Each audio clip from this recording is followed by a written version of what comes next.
आकांक्षा जावडेकर आणि तुम्ही पाहताय एबीपी माझा।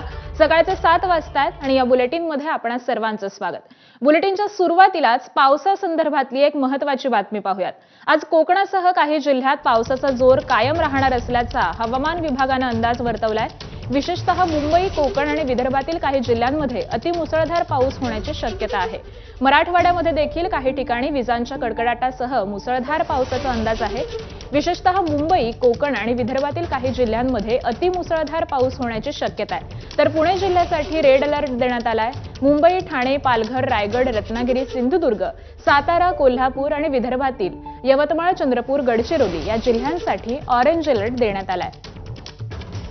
त्याचबरोबर समुद्रात खळवलेली स्थिती राहणार असल्यामुळे मच्छीमारांना देखील समुद्रात जाणं टाळावं लागणार आहे।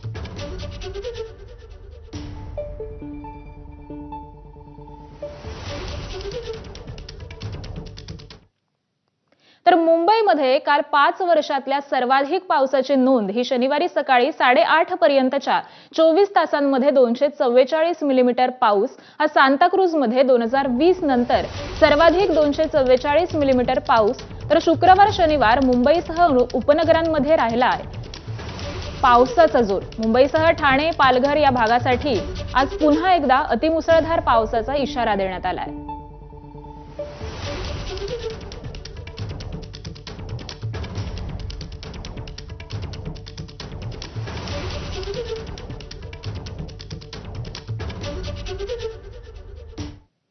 आणि यानंतर आतापर्यंतच्या सगळ्या महत्त्वाच्या